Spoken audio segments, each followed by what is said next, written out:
हाय दोस्तों, कैसे हैं आप सब। आशा करता हूँ आप बहुत अच्छे होंगे, आपकी तैयारी बहुत अच्छे से चल रही होगी।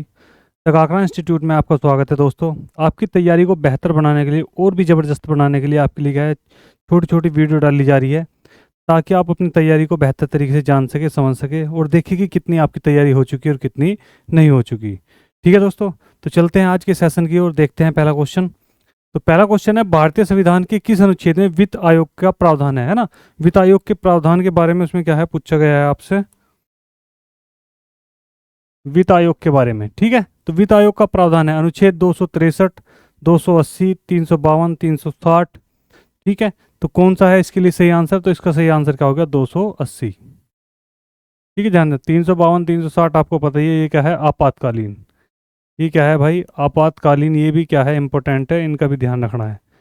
लेकिन यहाँ जो पूछा गया है वित्त आयोग, तो उसका जो सही आंसर है वो क्या है, 280। ठीक है, नेक्स्ट क्वेश्चन है कि दीन ए इलाही की स्थापना किस मुगल शासक ने की थी। दीन ए इलाही क्या है, एक धर्म था, क्या बनाया गया था, एक नया धर्म बनाया गया था जिसमें क्या था, ना कोई हिंदू, ना मुस्लिम, ना सिख, ना ईसाई, किसी भी धर्म की बात नहीं थी। एक नया धर्म था जिसका नाम था दीन ए इलाही धर्म। ठीक है, की स्थापना किस मुगल शासक ने की थी, ये आपसे पूछा गया क्वेश्चन है। तो उसके लिए ऑप्शन में है आपके बाबर, अकबर, जहांगीर, शाहजहां। तो दीन ए इलाही धर्म जो चलाया था वो चलाया था किसने भाई, अकबर ने। क्वेश्चन ये भी आपसे पूछा जा सकता है कि दीन ए इलाही धर्म किस हिंदू शासक ने, किस हिंदू ने अपनाया था। तो ध्यान रखना, वो अपनाया था बीरबल ने। किसने भाई, बीरबल ने। ठीक है, ध्यान रखना, बीरबल का जो वास्तविक नाम है, वास्तव में यानी कि जो नाम है इसका वास्तविक नाम, तो वो है, ध्यान रखना क्या भाई, महेश दास, जो अकबर के दरबार में रहता था। ठीक है, ध्यान रखना, दीन ए इलाही धर्म अपनाने से इनकार किया, अपनाने से इनकार किया था, वो कौन था, तो उसका नाम ध्यान रखना, उसका नाम था मान सिंह। ठीक है, कौन था, राजा मान सिंह, जो किसके दरबार में रहते थे, वे भी अकबर के दरबार में थे। ठीक है, बात समझ में आ गई। तो अच्छा क्वेश्चन था, ऐसे क्वेश्चनों का खासकर ध्यान रखना है भाई। उत्तर प्रदेश का कौन सा जिला नेपाल की सीमा से नहीं लगता है ना, नेपाल देश की बात की जा रही है, उससे सीमा नहीं, बहराइच, पीलीभीत, लखीमपुर खीरी, सीतापुर।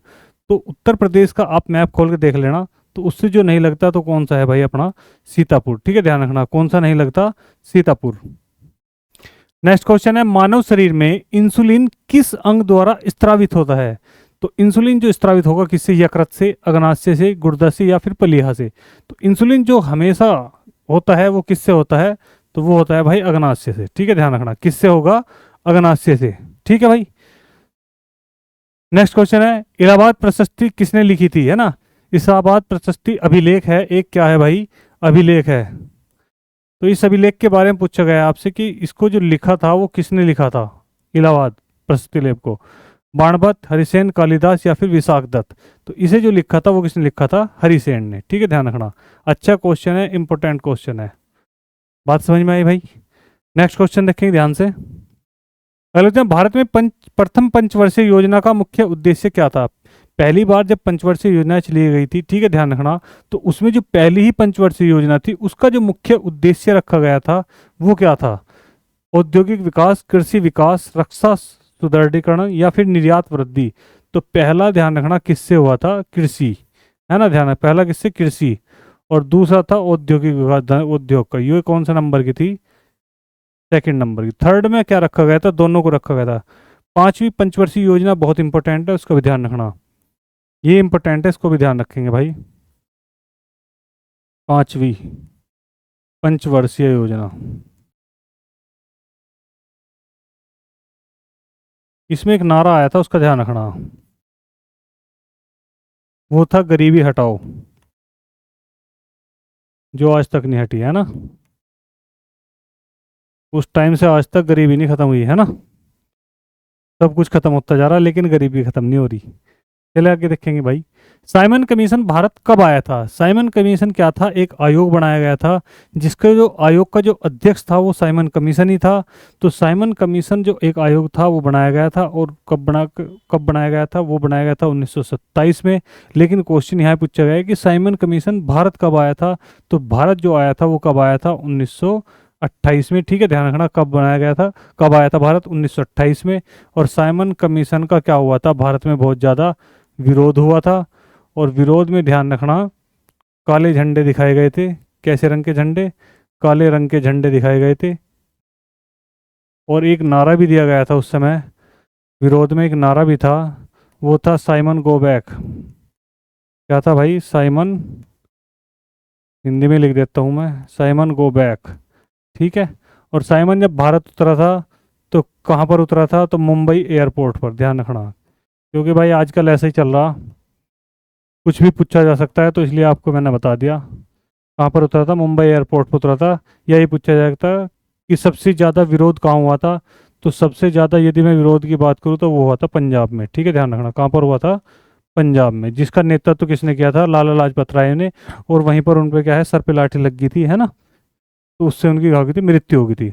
उत्तर प्रदेश की कौन सी नदी दक्षिण की गंगा कहलाती है, देखो उत्तर प्रदेश की कौन सी नदी दक्षिण, उत्तर प्रदेश के हिसाब से तो देखो भाई, गोमती, यमुना, चंबल, सोन। उत्तर प्रदेश के हिसाब से तो सोन है, वैसे दक्षिण की जो गंगा पूछी जाएगी आपसे हमेशा भारत की पूछी जाएगी, ठीक है, ध्यान रखना। नेक्स्ट क्वेश्चन देखेंगे, भारतीय संविधान में मौलिक कर्तव्यों को किस संशोधन द्वारा जोड़ा गया, ठीक है, ध्यान रखना। इस क्वेश्चन का आपको आंसर करना है भाई, दक्षिण की गंगा और एक है दक्षिण भारत की गंगा।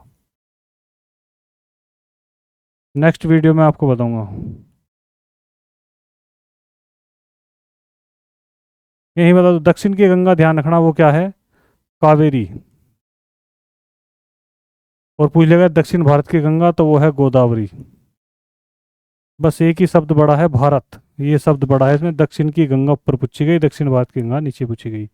नेक्स्ट क्वेश्चन है, भारतीय संविधान में मौलिक कर्तव्यों को किस संशोधन द्वारा जोड़ा गया, किसको जोड़ा गया भाई, मौलिक कर्तव्यों को किस संशोधन द्वारा, 24, 42, 44, 52। तो ध्यान रखना किसके द्वारा, 42वें संविधान संशोधन के द्वारा जोड़ा गया। मौलिक कर्तव्यों को जोड़ने के लिए एक समिति ने काम करा था, उस समिति का नाम भी ध्यान रखना, उस समिति का नाम है सरदार स्वर्ण सिंह समिति, सरदार स्वर्ण सिंह समिति, ठीक है, सरदार स्वर्ण सिंह समिति थी। पहले इनकी संख्या 10 थी, पहले जो संख्या थी वो कितनी थी भाई, 10। और वर्तमान में यदि पूछ लिया गया तो वर्तमान में इनकी जो संख्या है वो कितनी है, 11, ठीक है, याद रहेगी बात। तो ऐसी चीज़ों का खासकर ध्यान रखना है, क्योंकि सवाल जो है भाई बहुत ही डीपली पूछे जा रहे हैं। अभी आपने होमगार्ड का पेपर भी दिया होगा, आगे तो आप यूपी पुलिस का पेपर भी दोगे, आने वाला लेखपाल का पेपर दोगे। पीछे के जो आपने पेपर देखे होंगे, जो पिछली सेशन में जो होंगे पेपर, उनमें देखा होगा आपने, तो उन सब सेशन में क्या है कि देखा होगा किस तरह के क्वेश्चन आपसे पूछे जा रहे हैं, ठीक है। तो थोड़ा सा क्या है, नॉर्मल के हिसाब से आप उसका थोड़ा सा बेस और अच्छे से तैयार करते हुए चलेंगे, ठीक है, बात समझिए दोस्तों, बहुत बढ़िया। नेक्स्ट क्वेश्चन है, रक्त का थक्का जमने में कौन सा तत्व सहायक है, देखो यहाँ पूछा गया तत्व। पिछले क्वेश्चनों में क्या पूछा जाता था, विटामिन पूछा जाता, लेकिन यहाँ तत्व की बात की है, तो आरबीसी, डब्ल्यूबीसी, प्लेटलेट्स या फिर प्लाज्मा। तो रक्त का थक्का जमाने का जो काम है वो किसका है, वो है प्लेटलेट्स का, किसका भाई, प्लेटलेट्स का, ये इसकी सहायता करता है, ठीक है, बात समझ में आ गई। यदि विटामिन की बात करें, ना जमने का काम करे जो विटामिन के रूप में, तो वो ध्यान रखना विटामिन के। भारत का नेपोलियन किसे कहा जाता है, देखो उपनाम बहुत ज्यादा है, तो भारत का नेपोलियन किसे कहा जाता है, समुद्रगुप्त, चंद्रगुप्त, हर्षवर्धन, अशोक। तो कौन सा है भाई, ध्यान रखना समुद्रगुप्त, ठीक है। इस अशोक के नाम भी आपको देखने हैं बहुत ध्यान से, ठीक है, ये भी अच्छे हैं अशोक के ध्यान। मौर्य काल में सबसे ज्यादा ऐसा देखने को आपको मिलेगा। उत्तर प्रदेश का कौन सा शहर इत्र नगरी कहलाता है ना, ये क्वेश्चन बार बार रिपीट हो रहा है वैसे तो, लेकिन फिर भी मैं आपको बता दूं इसके लिए, तो इसका सही आंसर क्या है भाई, कन्नौज। इत्र नगरी है ना, परफ्यूम नगरी, सुगंध नगरी, कुछ भी आपको मिल सके। मोनालिसा चित्र किसने बनाया, ये भी अच्छा क्वेश्चन है, ऐसे क्वेश्चनों का खासकर ध्यान रखना। मोनालिसा चित्र किसने बनाया था, पिकासो ने, माइकल एंजेलो ने, लियोनार्डो दा विंची, राफेल। तो ध्यान रखना इसका सही आंसर क्या है, लियोनार्डो दा विंची ने क्या बनाया था, मोनालिसा का चित्र बनाया था। इसको आप देखना, इसके बारे में बहुत सारी चीज़ें आपको पढ़ने के लिए मिलेगी, देखने के लिए मिलेगी। अपने स्वभाव पर ही क्या है ये चित्र है। आप ऐसा बताया जाता है कि यदि आप आपका स्वभाव उस समय का जो है वो यदि खुशी का है तो आपको खुशी दिखाई देगी उसमें, यदि गम का है तो गम दिखाई देगा। आप भी जरूर देखना इसको, है ना, एक बार। संविधान सभा की प्रारूप समिति के अध्यक्ष कौन थे? संविधान सभा की प्रारूप समिति के अध्यक्ष कौन थे? किसके पूछे गए भाई? प्रारूप समिति के अध्यक्ष पूछे गए हैं। राजेंद्र प्रसाद, जवाहरलाल नेहरू, भीमराव अंबेडकर, सरदार पटेल। तो कौन थे भाई? भीमराव अंबेडकर, है ना। ये भी पूछा है प्रारूप समिति में सदस्य संख्या कितनी है? तो सदस्य जो थे वो कितने थे? 7। बात समझ में आई भाई? नेक्स्ट क्वेश्चन है, ऑपरेशन फ्लड का संबंध किससे है? ऑपरेशन फ्लड का संबंध किससे है? हरित क्रांति से, दूध क्रांति से, मत्स्य क्रांति से, श्वेत क्रांति से। तो ऑपरेशन फ्लड का जो संबंध है वो किससे है? दुग्ध उत्पादन से। ठीक है, ध्यान रखना, किससे? दुग्ध उत्पादन से। बात समझ में आ गई भाई? बहुत बढ़िया। ध्यान से देखेंगे, भारत का सबसे बड़ा सार्वजनिक क्षेत्र का बैंक कौन सा है? कौन से क्षेत्र की बात करी जा रही? सार्वजनिक क्षेत्र के बैंक की बात करी जा रही। तो बैंक में देखेंगे भाई, आरबीआई, एसबीआई, पीएनबी या बैंक ऑफ बड़ौदा, बीओबी। तो ध्यान रखना वो कौन सा है? एसबीआई, है ना, स्टेट बैंक ऑफ इंडिया, जिसका सार्वजनिक क्षेत्र क्या है? सभी बैंकों से सबसे बड़ा है। ठीक है, अगला शब्द है, यूरेका शब्द किस वैज्ञानिक ने कहा था? है ना, यूरेका एक शब्द का इस्तेमाल किया गया था किस वैज्ञानिक के द्वारा? न्यूटन के, आर्किमिडीज के, गैलीलियो के या फिर आइंस्टीन के। तो आर्किमिडीज का सिद्धांत है, उसमें आपको ये सब चीजें क्या है? पढ़ने के लिए मिलेगी। ठीक है, आर्किमिडीज के सिद्धांत आते हैं, तैरने के नियम आते हैं, बाएं हाथ के, दाएं हाथ के, तो वो सब चीजें वहां पे मिलेगी। उत्तर प्रदेश में सबसे अधिक गेहूं उत्पादन किस क्षेत्र में होता है? अपने यूपी की बात करी जा रही है, लेकिन यूपी के भी अंदर किस क्षेत्र में, ये आपसे पूछा गया है। तो बुंदेलखंड, तराई क्षेत्र, पश्चिम उत्तर प्रदेश या फिर विंध्याचल प्रदेश, है ना। तो उत्तर प्रदेश में सबसे अधिक जो गेहूं उत्पादन आपको देखने को मिलेगा तो वो अपने कहाँ पर? पश्चिम उत्तर प्रदेश के अंदर आपको देखने के लिए मिलेगा। गेहूं का जो उत्पादन है सबसे ज्यादा उत्तर प्रदेश में कहाँ पर होता है? तो पश्चिम उत्तर प्रदेश में होता है। नेक्स्ट क्वेश्चन है आपका भाई, भारतीय राष्ट्रीय कांग्रेस की स्थापना किस वर्ष हुई थी?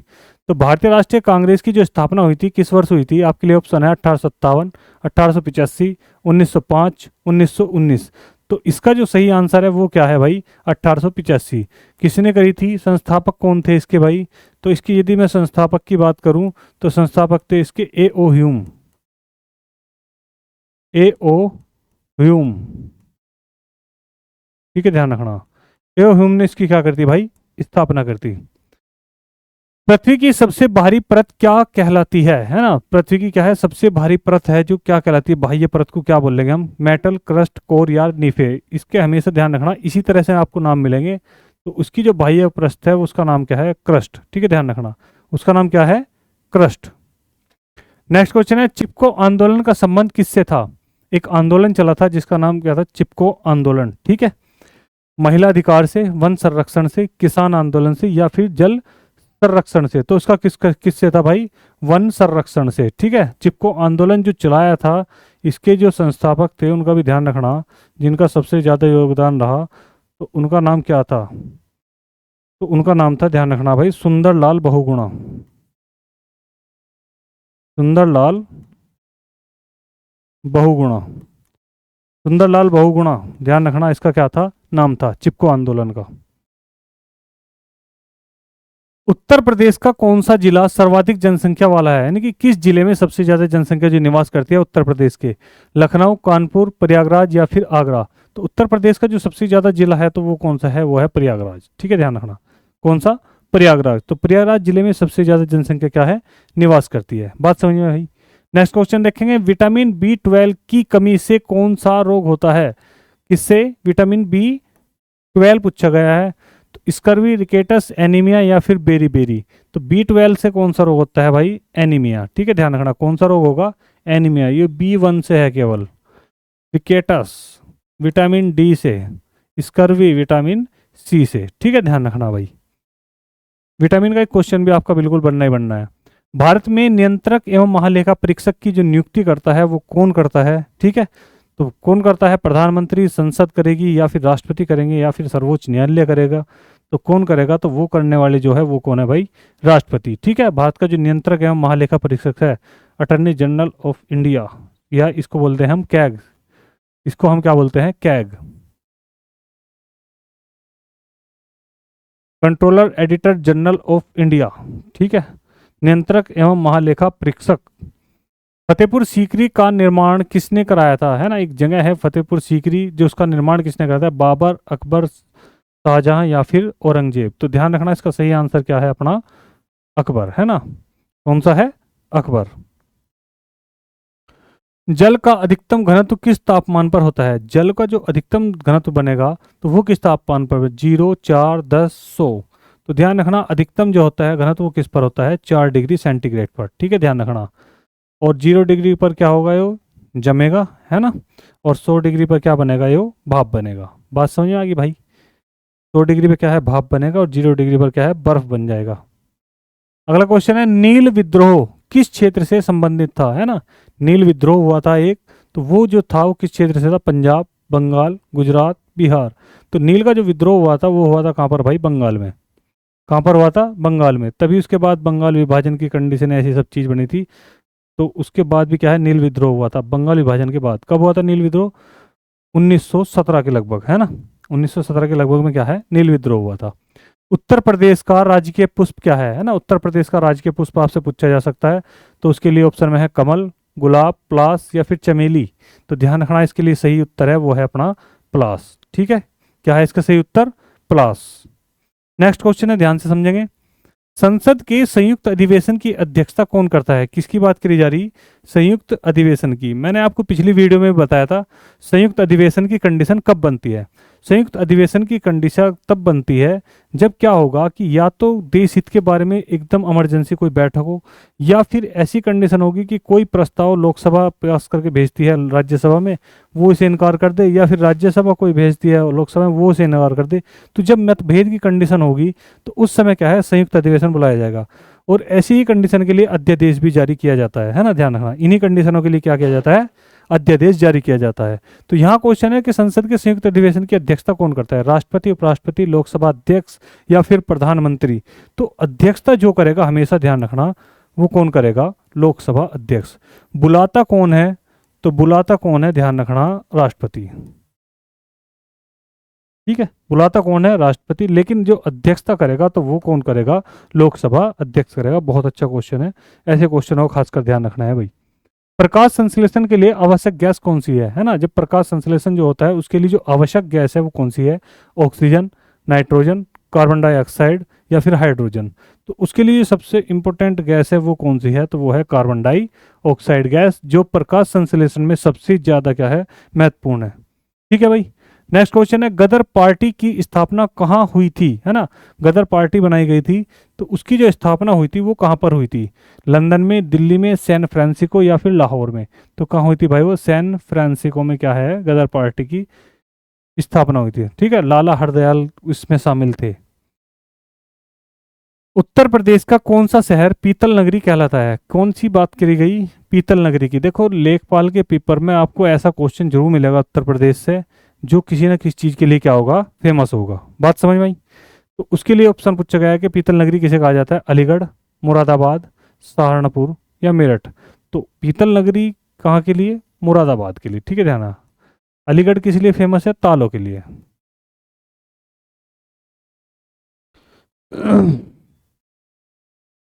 भारतीय संविधान का कौन सा भाग राज्य के निषेधक तत्वों से संबंधित है। भाग से क्वेश्चन कई बार आ चुका है और मैं इसकी ट्रिक भी आपको बहुत बार बता चुका हूँ। अब तक तो आपके याद भी हो चुकी होगी। सनम राज की, सनम राज, है ना। तो राज्य के नीति निर्देशक तत्व पूछा है, तो भाग कौन सा होगा, भाग 4। मैंने आपको हर वीडियो में लगातार ये ट्रिक बताई है, क्योंकि इस ट्रिक से क्वेश्चन बहुत सारे आपके क्या है, कभी ना कभी बिल्कुल आपको मिलने वाले हैं।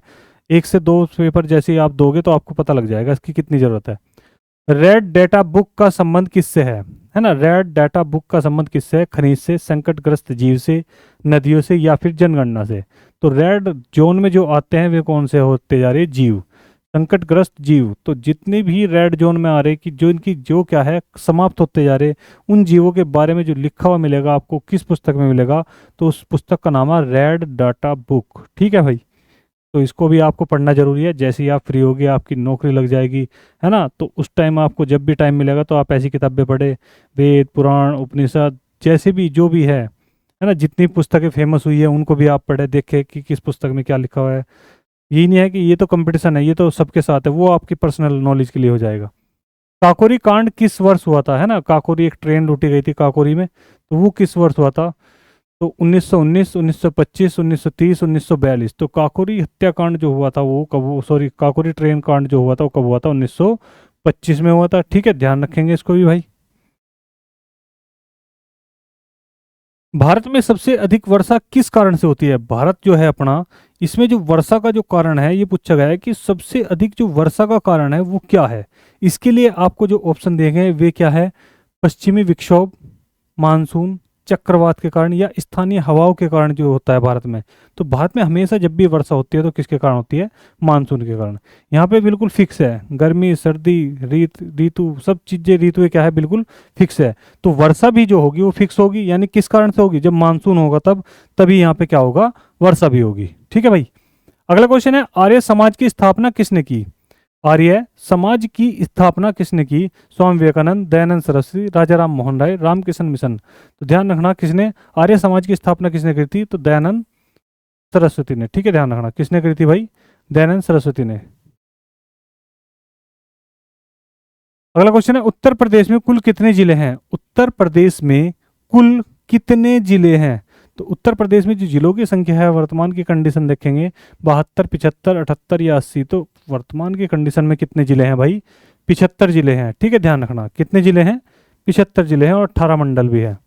डीएनए का पूर्ण रूप क्या है? ऐसी एक फुल फॉर्म का क्वेश्चन आपको जरूर देखने के लिए मिलेगा, तो ऐसे क्वेश्चनों पे आप फोकस रखें।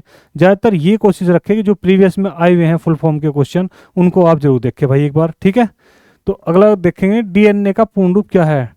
Deoxy nucleus acid, double nitrogen acid, dynamic nuclear atom, dual nucleic acid. तो ये डीऑक्सीवल, ये ध्यान रखना, ये तो आपको पता ही है। ठीक है, तो एक फुल फॉर्म का क्वेश्चन, वो भी प्रीवियस का खासकर। नेक्स्ट क्वेश्चन है भाई, सविनय अवज्ञा आंदोलन कब प्रारंभ हुआ? सविनय अवज्ञा आंदोलन यानी सविनय, विनय के साथ में पूरा का पूरा चलेगा, है ना। 1919, 1920, 1930, 1942। तो सविनय अवज्ञा जो आंदोलन चला था वो कब चला था? 1930 में। 1930 में, और 1930 के ही ध्यान रखना सविनय अवज्ञा आंदोलन के पार्ट बने थे 1930 का, 1931 का और 1932 का। ठीक है, इनमें क्या हुआ था? इनमें दांडी यात्रा, दिल्ली समझौता,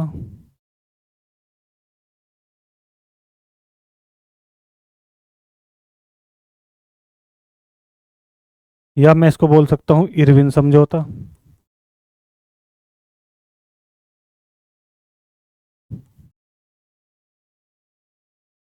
ठीक है, और ये हुआ था पूना समझौता या पूना पैक्ट, आपको लिखा हुआ मिलेगा। और इन्हीं के साथ में क्या था? गोलमेज सम्मेलन, प्रथम गोलमेज सम्मेलन, इसमें सेकंड गोलमेज सम्मेलन, और यहाँ पर थर्ड गोलमेज सम्मेलन। ठीक है, ध्यान रखना ये भी क्या है? सविनय अवज्ञा आंदोलन के ही भाग है, तो इसको आप खासकर ध्यान रखेंगे। ठीक है भाई, सविनय अवज्ञा आंदोलन जो स्टार्ट हुआ था वो 1930 से हुआ था और 1932 तक चला था। इसके ही मैंने आपको बता दिया कि किस किस रूप में इसने कार्य किया। ठीक है भाई। अगला क्वेश्चन देखेंगे कि भारतीय संविधान में आपातकालीन प्रावधान किस देश से लिए गए हैं, है ना। आपातकाल के जो प्रावधान है किस देश से लिए गए? अमेरिका से, कनाडा से, जर्मनी से, या फिर ब्रिटेन से। तो आपातकालीन प्रावधान जो लिए गए हैं कहाँ से? जर्मनी से। आप संविधान के स्रोत बिल्कुल याद कर ले भाई। ठीक है, ध्यान रखना संविधान के स्रोत आपके खासकर याद हो, संविधान के स्रोत खासकर याद रखने भाई आपको। यानी कि संविधान में जो लिया है, संविधान को उधार का थैला जो बोला गया है, इसीलिए बोला है क्योंकि सभी देश से कुछ ना कुछ लिया हुआ है, और भारत शासन अधिनियम से लगभग 200 के 200 आर्टिकल क्या है, ऐसी चीज क्या है, उठा के रख दिए गए थे। बात समझ में आई भाई। पृथ्वी और सूर्य के बीच की औसत दूरी क्या कहलाती है? पृथ्वी और सूर्य के बीच की दूरी, ये अपनी क्या है? अर्थ है, और ये अपना क्या है भाई? सन है। तो इसके जो बीच की दूरी है ये पूछी गई है कि इसकी क्या कहलाती है? प्रकाश वर्ष, खगोलीय इकाई, पारसेक, या फिर समुद्री मील। तो इसको जो बोला जाता है खगोलीय इकाई, है ना, क्योंकि खगोल विज्ञान है यहाँ पर। ये क्या है अपना? खगोल विज्ञान है, तो इसको हम क्या बोल लेंगे? खगोलीय इकाई बोल लेंगे। ठीक है।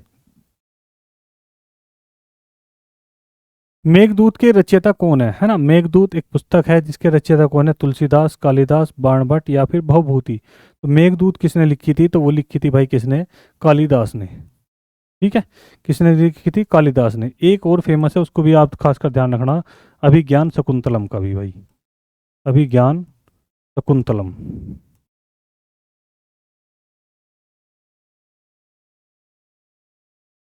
अभिज्ञान शकुंतलम, इसको भी आप खासकर ध्यान रखेंगे। उत्तर प्रदेश का कौन सा शहर नवाबों का शहर कहलाता है? उत्तर प्रदेश का कौन सा शहर नवाबों का शहर कहलाता है? इसके लिए आपके पास में ऑप्शन है आगरा, लखनऊ, कानपुर या फिर वाराणसी। तो नवाबों का शहर तो पहले से ही फेमस है भाई, कौन सा? लखनऊ। लखनऊ को क्या कहा जाता है? तो नवाबों का शहर कहा जाता है। नेक्स्ट क्वेश्चन देखेंगे ध्यान से भाई। अगला क्वेश्चन है, ब्लड बैंक में रक्त को जमने से रोकने हेतु क्या मिलाया जाता है? ब्लड बैंक जो होता है जहाँ पर आप ब्लड डोनेशन करते हो, तो तब जब आपका ब्लड ले लिया जाता है तो उसमें एक चीज़ मिलाई जाती है, एक सॉल्ट मिलाया जाता है, जिससे वो क्या है, हमेशा द्रव पदार्थ में ही रहता है, नहीं तो ब्लड क्या है, सूखना शुरू हो जाता है। तो यही पूछा गया है कि रक्त को जमने से रोकने के लिए क्या मिलाया जाता है? Sodium chloride, sodium citrate, potassium nitrate या फिर कैल्शियम कार्बोनेट। तो ध्यान रखना, सोडियम साइट्रेट उसके अंदर क्या है, मिलाया जाता है, ताकि ब्लड ना जमे। ये चीज़ें आप खासकर ध्यान रखना भाई। नेक्स्ट क्वेश्चन है, भारत छोड़ो आंदोलन के समय भारत का वायसराय कौन था? जब कौन सा चला था भारत छोड़ो आंदोलन? कब चला था भाई? 1942 में। किसने चलाया था? गांधी जी ने। ठीक है, और यहीं पे एक नारा भी दिया था जिसका नाम था करो या मरो। तो पूछा गया कि उस समय के वायरस राय कौन थे? Lord Mountbatten, Lord Lithgow, Lord Irwin या फिर लॉर्ड वेवल। तो ध्यान रखना, उस समय के वायरस राय थे लॉर्ड लिनलिथ गो। ठीक है, ध्यान रखना, क्या नाम था? लॉर्ड लिनलिथ गो। आपको भी ये सब शब्द क्या है, बोलने हैं। बोलते रहोगे तो आपके क्या है, मन में चलते रहेंगे, और जैसे जैसे आप इनको रिपीट करते चले जाएंगे वैसे वैसे ये क्वेश्चन आपके होते चले जाएंगे। क्वेश्चन इसी तरह के मिलेंगे, बस एक लैंग्वेज का घुमा फिरा होगा जिसको आपको समझना है, और कुछ नहीं है दोस्तों। नेक्स्ट क्वेश्चन है, भारतीय संविधान की प्रस्तावना में कितने आदर्श शब्द है? देखो क्या पूछा गया कि भारतीय संविधान की प्रस्तावना में आदर्श शब्द, यानी कि जिनको एक विशेषता दी गई हो शब्दों को, ऐसे शब्द कितने हैं? तो वे कितने हैं? 3, 4, 5, 6। तो वे कितने हैं भाई? 5 है। ठीक है, ध्यान रखना, जो क्या था, जोड़े गए थे, है ना, समाजवाद था, पंथ निरपेक्ष है, राष्ट्र की अखंडता है, राष्ट्र की एकता और अखंडता है। ये शब्द क्या है, ये 5 शब्द जो है आए थे, तो इन 5 शब्दों क्या है, आदर्श शब्द के रूप में रखा गया।